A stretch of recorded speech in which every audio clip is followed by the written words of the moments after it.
Hi,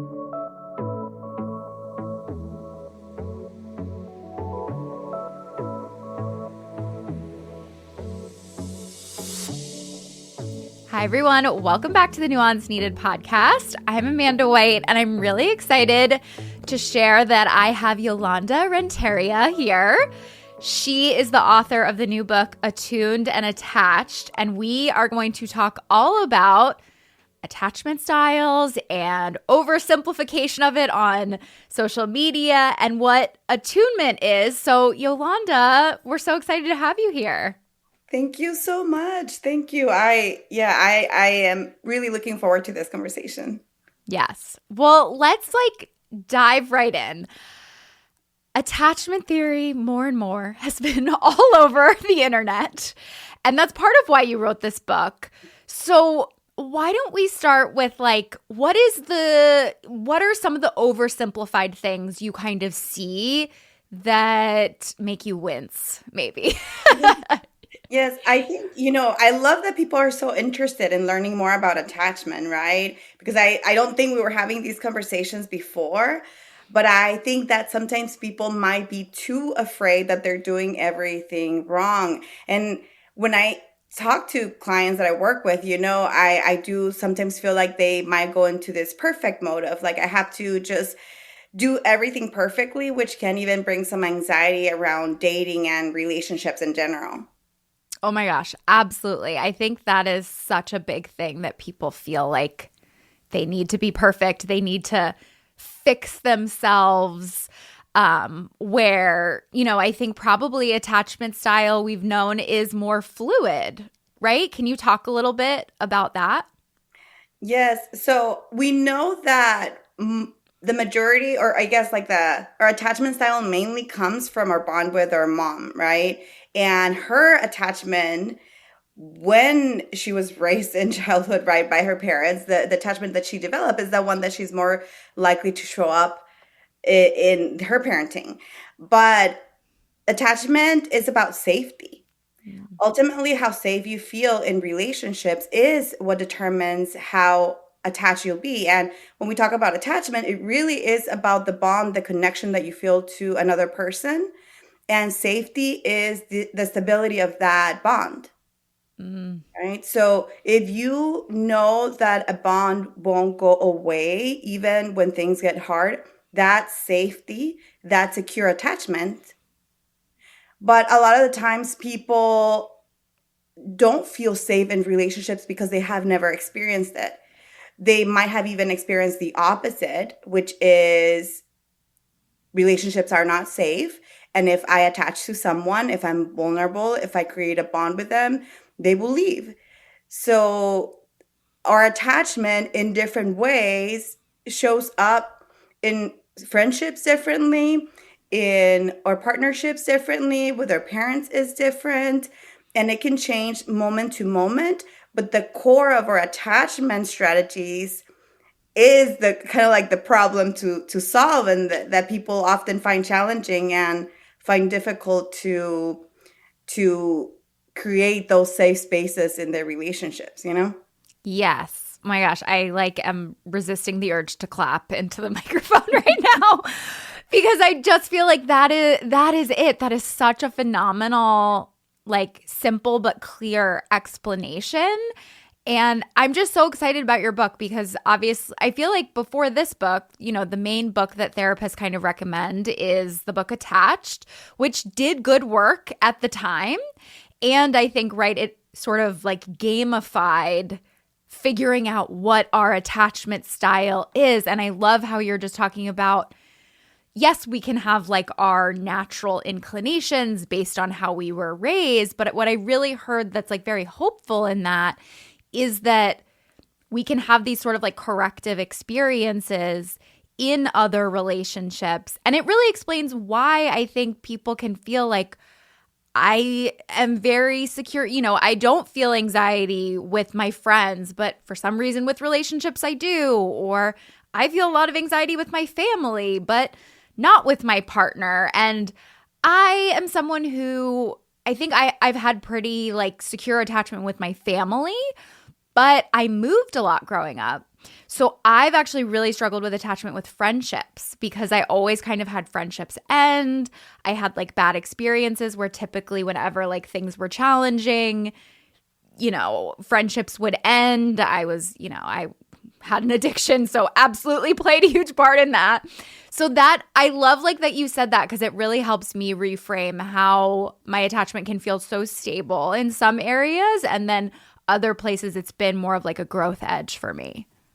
Absolutely. And I think, a lot of adults deal with difficulty forming healthy adult friendships. I think it requires more vulnerability too, because at least with our partners, we can fight about it, right? Like Yeah. we can ask them, like, lovely, please love me, or I'm upset that you're not loving me. But with our friends, that vulnerability, we don't, a lot of the times we don't have the safety to do that. And it's also important, but not in that way. It's also not the healthiest to show up that way in our relationships, because that doesn't really work, right? It's not about asking other people to love us, but more about developing this internal sense of being able to receive and feel loved. Mm-hmm. But yes, why would you invest in relationships and friendships if your brain has already developed a pattern that they will end? Mm-hmm. It's not really what your body wants you to do, to put yourself in a situation where you're going to end up feeling pain.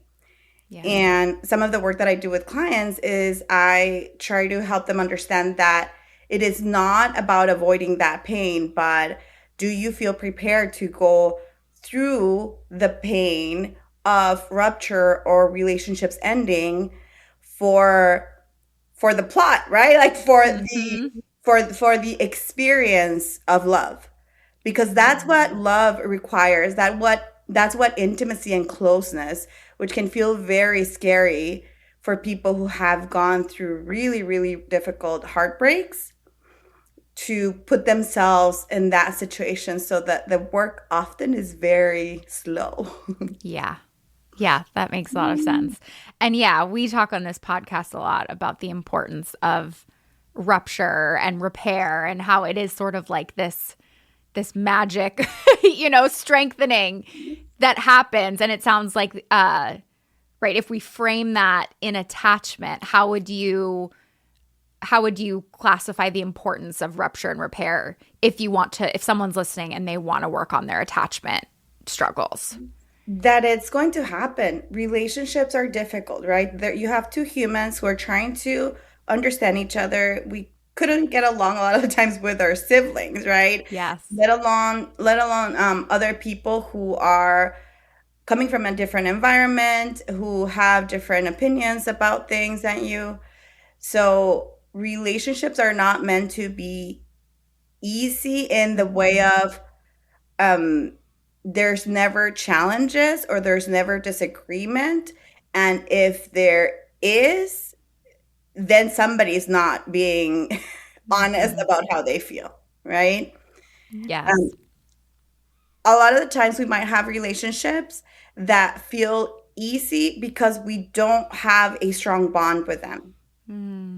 But, and I'm sure you, because you talk about rupture and repair, like that, those are the moments where some of the biggest connection can happen. But we have to be willing to go through it and not just be rigid about it and cut off everyone who is not aligned with our point of view, or they don't treat us the way that we want, which is also a nuanced conversation. Yes, absolutely. But yes, so I guess in a nutshell, I would say you have to be open to doing difficult conversations and doing things that you're not used to in order to have long-term relationships. Yep. And it gets easier, right? I mean, it's still uncomfortable and it's going to still be challenging. But I love also, Yolanda, that you talk about a lot in the book is sort of these somatic practices, the fact that your body, like some of this is sort of retraining your body. I think we think so much of, mental health and doing things that are hard as just like a mental game. And to be able to do certain things, we actually have to address like how physically uncomfortable it is in our body. Like I know when I first started having like hard conversations with people, I would feel like I was going to die. And if you're not prepared for that, or you don't realize that that doesn't mean something's wrong, you're like, this is horrible. Why would I? This must mean I shouldn't do this. But it is very sort of like counterintuitive.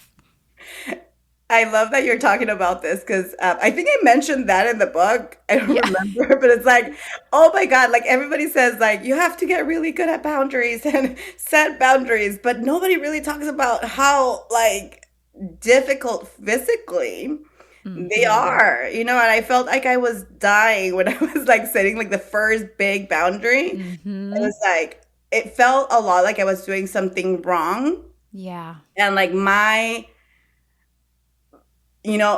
whatever was happening internally, I think it was fire. And that I wanted to come out of my body. I just wanted to come out of my body and let my body just experience whatever it was experiencing.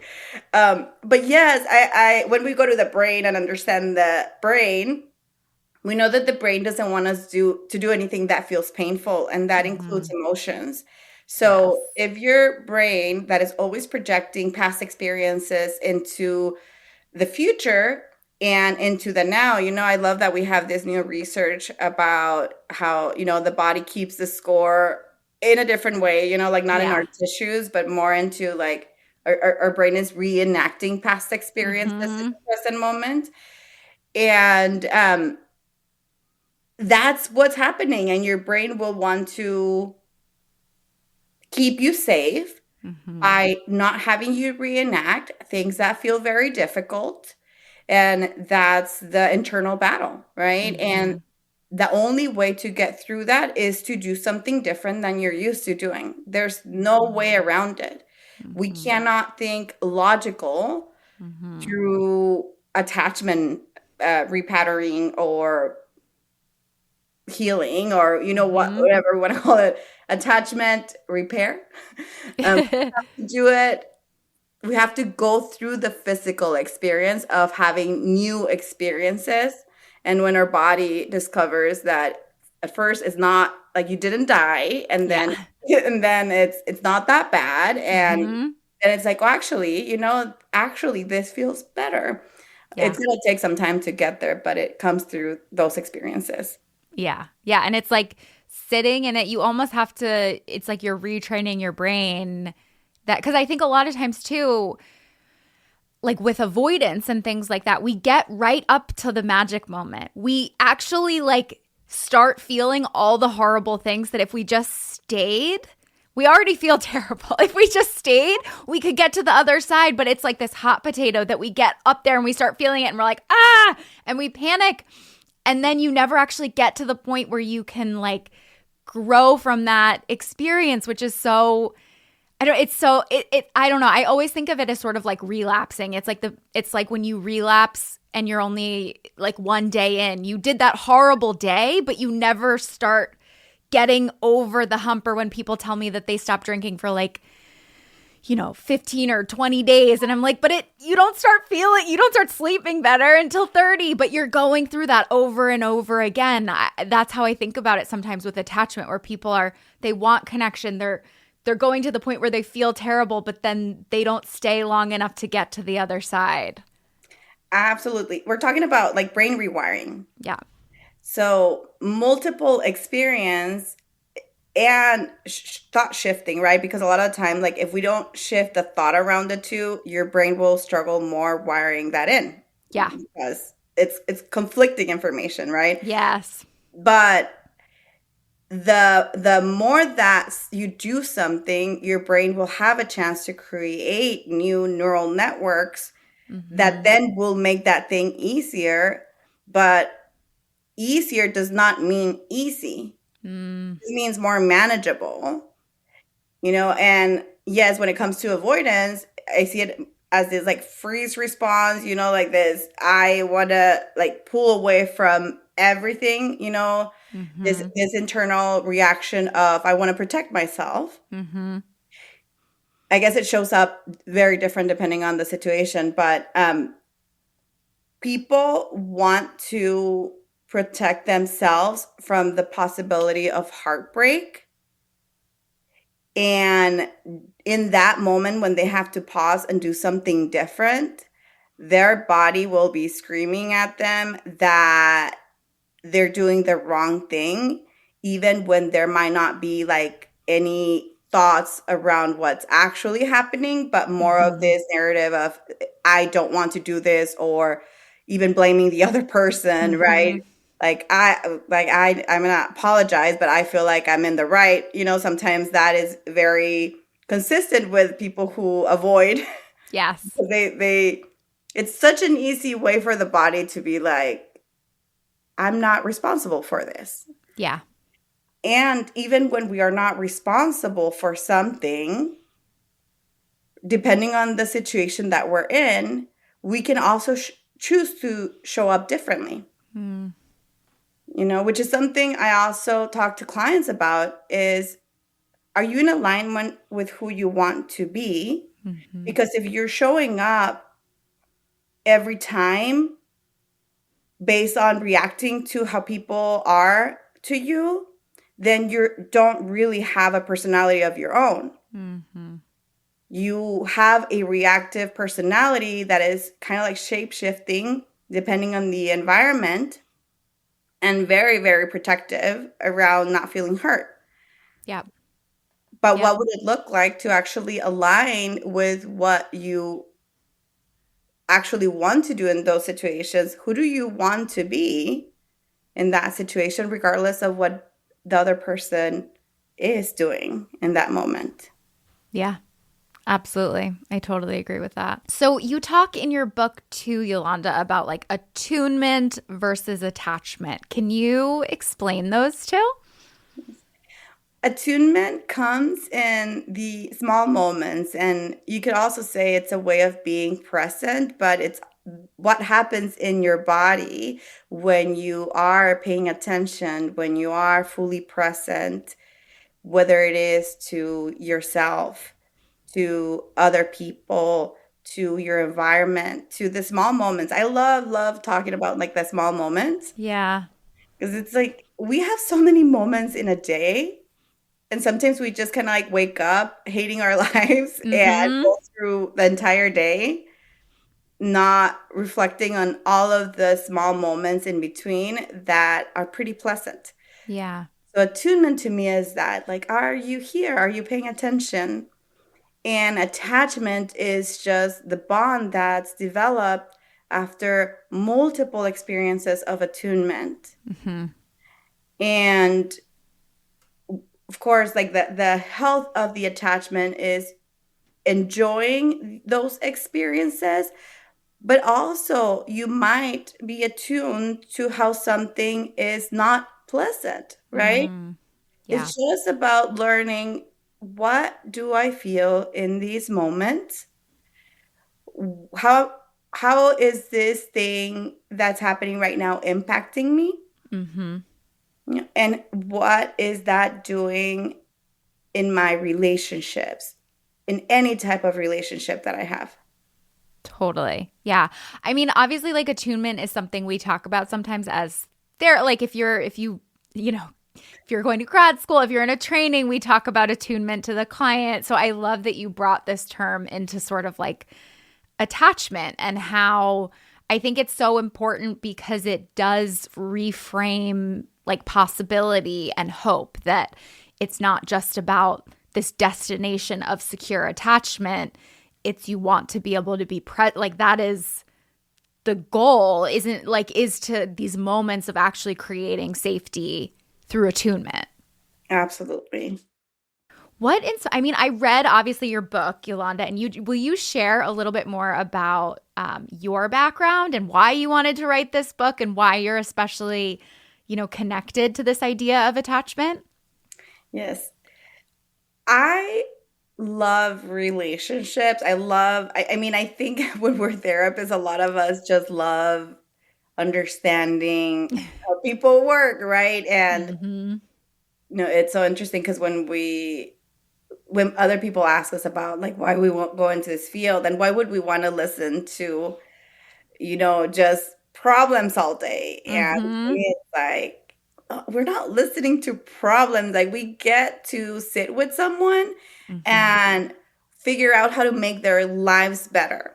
And that's so exciting for me. So when I first thought about the book, my agent, gave me an idea for the book based on a presentation that I had done. Yeah. And she said, that I think that should be the book, Yeah. and I was like, okay, like I love talking about relationships in general, but it felt just very aligned to talk to people about how they connect emotionally. And I think often when we talk about attachment, we talk about it in a way that might feel like it's really hard. Mm. And when I wrote the book, I wanted to write something that did not feel impossible for people to Mm. do. Yeah. So at least my goal was I want to give people a lot of permission to just go through this process in whatever way they want to go through. And if their life can be better as a result of that, I have done my job. And that's why I also talk in the book about my own experience Mm-hmm. because I grew up in an environment that I normalized. Mm-hmm. As an adult, I was like, oh, I had a really good childhood. I was like, then you go to therapy. Mm-hmm. I don't know if this has been your experience, that Mm-hmm. sometimes you're like, am I really hearing myself Yeah. laugh? Yes. Like, is this really my life? Mm-hmm. Totally. And the more that, the more questions that get asked, you're like, oh shoot, like that was not fun. Mm-hmm. Um, but yeah, so I wanted to connect with people in that way. Hopefully, people feel connected in that way. That it's not like this problem to tackle, but it's Mm-hmm. more about can your life be better every day with little changes that you make? So we don't have to think about the end goal. We don't Yeah. have to think about like the destination of getting to the being like the ultimate, boundary attachment Yes. or whatnot, or king. More about can your life just be better every day by Mm-hmm. applying something new that you learned in this book? Mm. And that was the goal of my book and my history, just wanting to write a book. I feel like, my husband would not make fun of me, but which he would say like, oh, like, because I would always say like, I want to write a book, but I would never start writing. Mm-hmm. Yeah. I was like, I want to write a book. I'm going to write a book someday. And he would say like, Family Guy Brian Griffin, and he would say like, so what's that book that you've been working on? Because Yeah. you write it, right? And then we laugh now because it's like, see, like it got done. Like Mm-hmm.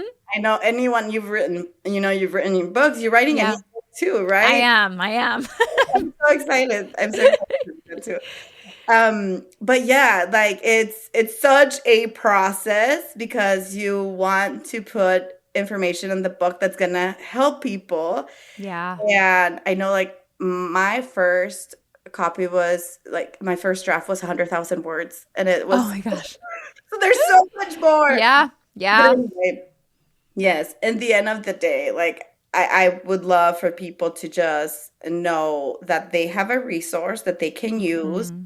It includes exercises, journal prompts. I really, Mm-hmm. really encourage people to, for a full year, do journaling every day Yeah. if they can, if it's possible, around relationships so that they Mm. can explore more of their wounds and Mm-hmm.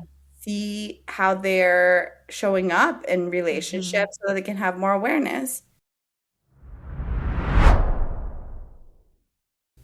It is officially summer, and I have an incredibly controversial opinion, which is I actually don't love summer. There are elements of summer that I enjoy. There are elements of summer that I like. I don't like summer, and that is because I would rather be cold than hot all the time. There's nothing worse to me than being hot. And sleeping hot is even worse.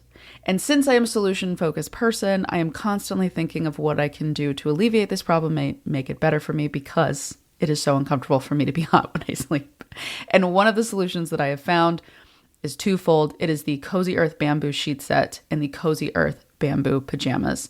When I tell you that these things have changed my life and made summer heat and the summer season that much more enjoyable, I cannot speak more highly to it.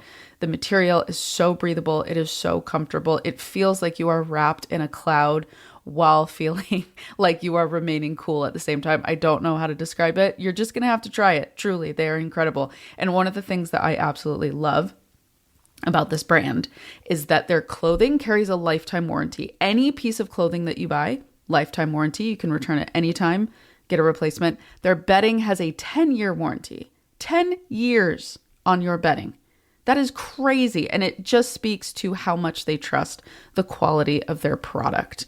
Treat yourself to the cool, easy comfort your summer nights have been missing.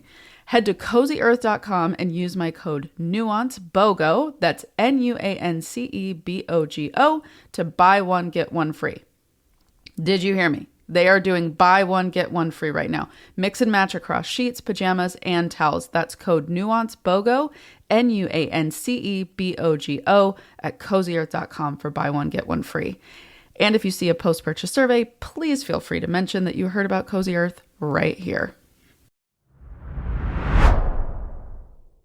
What do you feel like, Yolanda, about sort of this? It's not like a trend, but I do feel like more and more I've been hearing people say, I just don't, people just suck. I don't want any relationships. I don't need anyone. Have you seen that more in online or in your practice? And yeah, what is your take on that? Yeah, I have a lot of takes. To be very honest, I love the internet, and then it's like, oh my God, there's this it's so nuanced, right? Yes. But there's only so much information that people can give in short clips or, posts and things like that. Yep. And I love that we're having more awareness about, how we are showing up in relationships. Mm-hmm. And then at the same time, I do feel like sometimes we might tilt too much into the other end. Yeah. I think that is true for really most things. Life is not black and white. So I often talk to people about finding that center, in parenting. If you go one way or the other, that's not healthy. In relationships, if you go one way or the other, it's not healthy. And the same thing is with boundaries, with cutting people off. Because if you're cutting everyone in your life, then you're not really getting a chance to be with yourself and learn about how you're showing up. Ooh, wait, let's pause on that. That is such a good nugget of if you are not in relationships with other people, you are missing out on knowing yourself and knowing these sides of yourself, who you are. Oh my gosh, I love that. Yeah, because if you think about it, statistically, it's impossible for you to be right all of the time. Yeah. You can't. I love the idea of being right all the time. But, in my life, I felt like I was right. Especially I have ADHD. I know I talk about that, and I have rejection sensitivity, and this huge sense of justice that shows up in everything. And I thought I was right all of the time. And I realized that it wasn't. Yeah. And it made my life better. It made my life better to know that I was wrong about a lot of things and that I could change them. But there was no way for me to change things if I didn't admit that I was wrong. Totally. Oh, I love that so much. I think a lot about how, what you said, we all think, I think the ideal is to be right all the time, and that will make us happy, or things will be easier if everyone just listened to us because we were right all the time. But what I think a lot more and more is that if you live a very like black and white sort of life, everything then is either like amazing or terrible. And most of life is in the middle. Like there are definitely things, I'm not negating like how hard things are, but when we fall into that, when we think we're always right, we're not only, like you said, like missing an opportunity to learn about ourselves, but I think we're also missing an opportunity to learn about our partner, learn about someone else, like who has a different perspective than us, which is fundamentally interesting. Hopefully. Yes, and absolutely. And then also, I think a lot of the times we might see being, if we're not right, then we're wrong. And a lot of Yeah. people have a strong aversion to being wrong. A lot of the times shaped from childhood, right? About Yeah. how it's treated. There is this kind of like superiority, honestly, with like having the right take. Mm-hmm. I even see it sometimes in social media where people are like, no, like you're wrong, right? Like Yes. I have a better take than you do. And I absolutely think that's the case a lot of the times, but there is this superiority around it, which honestly, the more that I worked on myself, I understood that most things were neutral Mm-hmm. in the way that, yes, like you might have a better take or an educated take, and now you're teaching someone, and that's Mm-hmm. amazing because that's Mm-hmm. how we evolve as humans. And there is no moral superiority to having the best take or the most educated take, right? But Yeah. what happens a lot of times relationally, even in spaces like social media, is that people want to be right. And so now there's a moral injury of like, you are threatening me. So I'm going to double down on being wrong. And Mm-hmm. I'm going to show you why you are not superior, Yes. right? I see Totally. that happening so much in relationships. Mm-hmm. In it impacts our ability to learn, and like you mentioned right now, to just be able to connect to what the other person is saying and what they're actually trying to show us. Mm-hmm. Yeah. Yeah, absolutely. And it's sort of like the adage, I think what we're talking about is the nuance of this is like the people who just say like, do you want to be right or do you want to be happy? Like that is oversimplified. And there may be moments in your life where that happens and you may have to get your body on board with that because like you said, if you were raised in an environment or your experiences of being wrong or not being right really have impacted how you feel, it is going to feel threatening to be in a different position than you're not used to, and it can feel like an identity crisis sometimes. And I think what's like interesting about, being a therapist who specializes in relationships like you do is there are just, relationships are at the core of everything. And I think to our point of where we were kind of talking about how people who say, I don't want anyone, I don't need anyone, I think it's interesting because while I'm not saying people don't have different capacities and different needs, where some people truly do need less social interaction, want less social interaction. I think what's always interesting about that is like you are in relationships with other people, whether you consider that or not. Like we're all in relationships with everyone, even if our relationship is that we don't want relationship. Yes, and I think oftentimes people, when they hear conversations like these, they project their own life experiences Mm-hmm. into the conversation. And it might feel, like you said earlier, might feel oversimplified. Mm-hmm. And unless you are sitting across from someone and you're talking about your experience, then some of these conversations might feel oversimplified. But relationships are difficult, but they should not feel very difficult, and they should Mm-hmm. definitely not be abusive. Mm-hmm. But what people know about abuse can look very different depending on what people have normalized. What Yeah. some people are willing to tolerate in relationships is very different from what other people are willing to tolerate. And some people are willing to tolerate things that are abusive. And so I Mm-hmm. feel like there's so much to this conversation of relationships and being in relationships, building healthy relationships.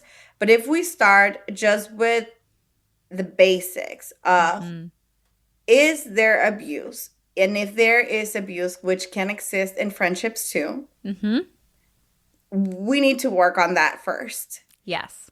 And the boundary, to me, the boundaries, are about self-care. Mm-hmm.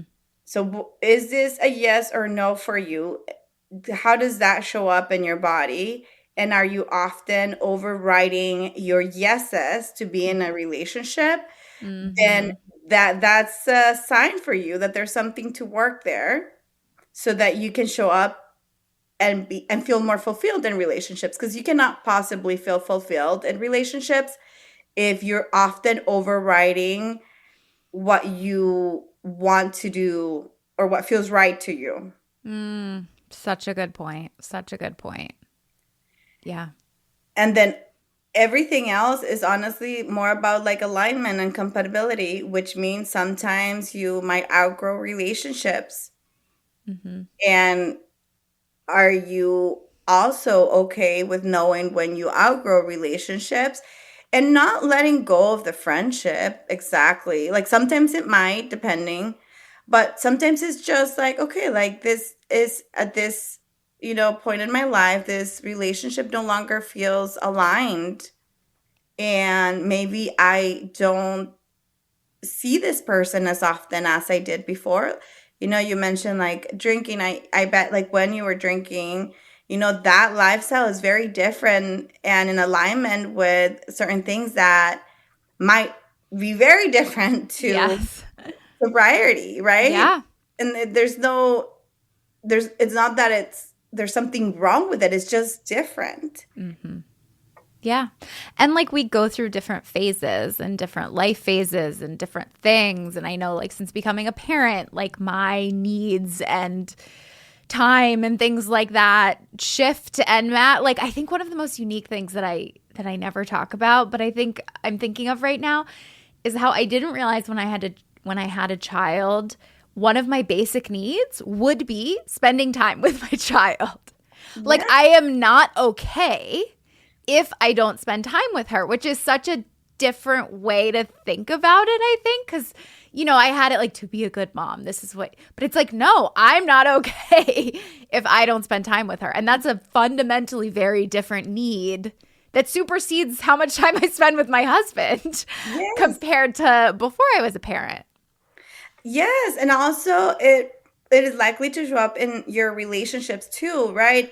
Like I have friends that I've been friends with from high school, right? I Mm-hmm. immigrated to the United States when I was 11, and my very good friends are from high school, and I still anyway, I but my strongest friendships too have developed as a result of me really attuning with my needs and meeting people who are able to meet me there. Like Yeah.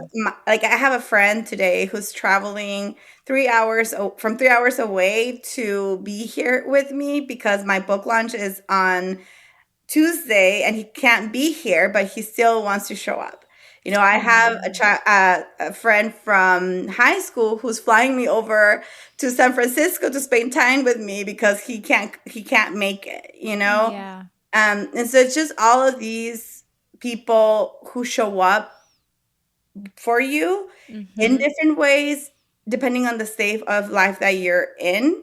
Mm-hmm. And I have other friends who are kind of like muted, right? Like they're Yeah. not, like the relationship didn't end, and I Right. still hold a space in my heart for them, but we don't have that closeness, and we Yeah. might never have that closeness again, but it's not aligned, with where I am. And so I'm thinking, as you say this, I'm thinking, if there's this strong desire to be with your baby, then finding people who are very supportive of that, who want you to bring that baby, to lunch dates, who don't mind, who don't want, I think that probably would feel so good to your heart. And that's my assumption. I don't know. Yeah, absolutely. Absolutely. So Yolanda, if someone is listening to this and I have two questions. I think one, I would love to address if someone is working on themselves, and obviously go get Yolanda's book, Attuned and Attached, available everywhere books are sold. What are some of your favorite exercises from the book if you were to pick a couple to get people started? I mean, the first one is just noticing how things feel in your body, which is very basic. And people who have done that work, they might skip right through it. But having awareness of body sensations, emotions, and learning to name them. Mm-hmm. Because a lot of times we're like, okay, I feel bad or I feel good. And I know my the people that I work with, hate to see me coming because it's like, well, can you tell me what good is another word for good or bad, But it really is about, are you getting to know how you're feeling? Are you having time to be with you? And the other one is one that I learned at Equanimity from Barbara Collier and Jeannie when I was doing therapy with horses. We did a couple of intensives. And it's just this exercise about learning that you exist and putting pressure throughout of your body, like the outline of your body. Because a lot of the times we didn't really get that experience. Mm-hmm. And I think that exercise can bring a lot of awareness to people of how often they might not be aware that they're kind of like floating in space. Yeah. So the main goal there is to bring you back into your body. Mm-hmm. So when you're existing in relationships, you can actually feel yourself exist. And I think that is so powerful because oftentimes we are so focused on everyone else that we don't have awareness of that. Yeah. I love that.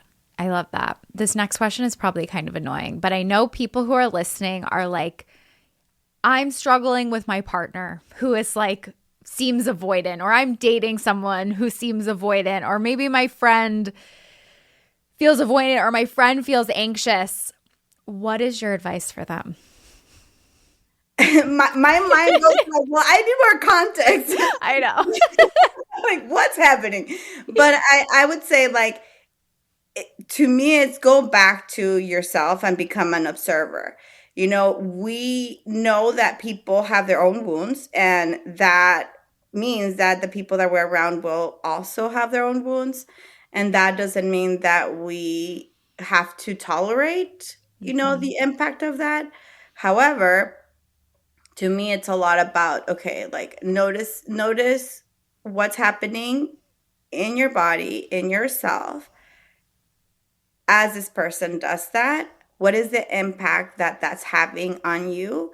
And what is in your control around this situation that you can do that aligns with how you want to show up in relationship? Which is a loaded question a lot of the times because people don't even know how they want to show up in a relationship. They just want the other person to be different. Totally. Like, I just want them to be close. Yeah. And what I have this really cool exercise. I don't think I included it in the book, but I don't know. Share it with us. I was like, so I put like two circles, right? And one of them is about your relational patterns. Mm-hmm. And then the other one is your perfect match. So, for example, if you're a caretaker, Mm-hmm. your perfect match is somebody to take care of. Yeah. And people hate that because they're like, what do you mean? Like, I just want them to be appreciative. And I'm like, it doesn't work that way because if your pattern is to take care of someone, if there's no one to take care of, then you're not going to be able to repeat this pattern. Yeah. And I know that you feel like if you find the right person and that person just takes care of you just the same way that you take care of them, then you will heal from this. That is completely untrue because chances are that person came into your life at one point and you were like, I don't like this person. This feels uncomfortable. I know I had a boyfriend at one point in my life when I was very young, and he would bring me gifts every time I would see him. And I mean, it is a little excessive, but it would feel so uncomfortable. And I was like, oh my God. And it would be somebody's dream, right? But he would meet me outside of work and then he would have like this huge stuff there. Yeah. And I would be like, why is he doing this? Yeah. This is so uncomfortable.